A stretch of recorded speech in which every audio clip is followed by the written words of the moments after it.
ای عمر سرخی رنگ لاله ها داعش یا دولت الاسلامیه څوک دی؟ لومړی برخه د داعش ډلې لنډ تاریخ.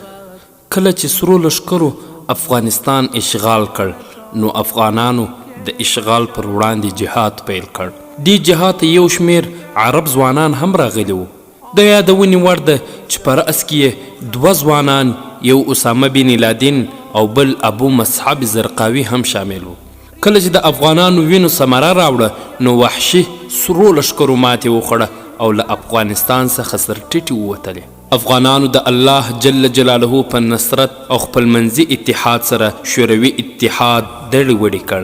دغه اتحاد په روسیه بدل شو. د کمونیزم ریښې یې وایستلې او خپل استقلال یې په نره میړانه واخیستلو.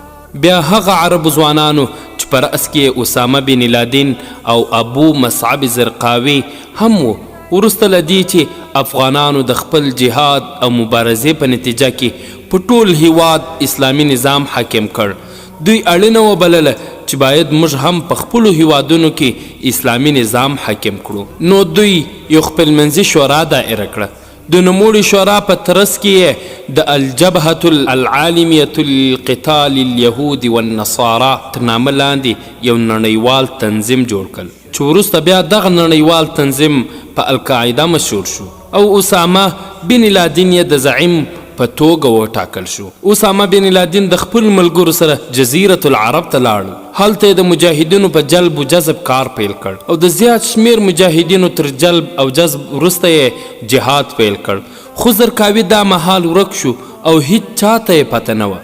زرقاوي بیا هغه مهال را څرګند شو چې امریکا عراق اشغال کړ. زرقاوي په عراق کې د امریکا په خلاف د مجاهدینو په جلب او جذب لاس پورې کړ او ډیر مجاهدین د اسامه بن لادن ملګري د جزیرة العرب څخه عراق ته لاړ ترڅو د امریکایانو سره مخامخ جهاد پیل کړي. زرقاوي په عراق کې په ډیر لږ وخت کې ډیر مجاهدین په خپل ځان راټول کړ او د امریکایانو په خلاف یې جهاد پیل کړ. په امریکایانو یې تندریز او مرګوني بریدونه وکړل. ورځ په ورځ د عراق مجاهدینو د بریا پړاوونه وهل او امریکا د مات په درشل کې وه. خو متاسفانه چې په کال 2006 کې زرقاوي د 2 خپلو نایبینو په شمول په یوه کوټه کې د ناستې په مهال امریکایي الوتکو تر برید لاندې راغی او په دې برید کې زرقاوي ورسره له 2 نایبینو شهید شو. دا داسې وخت و چې د امریکا لخوا د مجاهدینو هر مشر تر برید لاندې و، ځکه نو مجاهدینو ته دومره د اجتماع موقع په لاس نه ورتله ترڅو د خپل ځان لپاره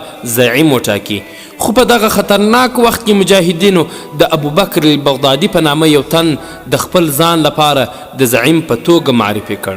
خو دا چې د ابوبکر بغدادي هویت هیڅ چاته معلوم نه و، ځکه نو د مجاهدینو اکثر مشرانو د عراق جهادي صف پرېښودل او ځینې یې بیرته جزیرة العرب ته لاړ. په ابوبکر البغدادي باندې بدماشان، وینې تویونکي او هغه کسان راټول شول چې د نورو جهادي ډلو لخوا رټل شوي او د یوه هم د الله جل جلاله رضا او علا کلمت الله هدف نه و. بیا ابوبکر بغدادي خپل ځان د خلیفه په توګه اعلان کړ او خلافت یې اعلان کړ. په دغه اعلان کې د القاعده مجاهدینو سره هیڅ نوعه مشره نه وه شوې. د خلافت اعلانېدو وروسته د عراق او شام اکثرې سیمې د بغدادي ځواکونو له لوري ونیول شوې او د مجاهدینو بې درېغه معصومې وینې وبهېدې. د داعش مطلب دال دولت، الف اسلامی، عین عراق، شین شام، چې مجموعه دولة الاسلامیة فی العراق والشام، یعنی اسلامی دولت په عراق او شام کې. کچیرې د هرې کلمې نه لومړی حرف را واخلو او جمع یې کړو نو داعش کلمه ترې جوړیږي. ترتیب: فاروق قریشي، ویاند محسن احسان.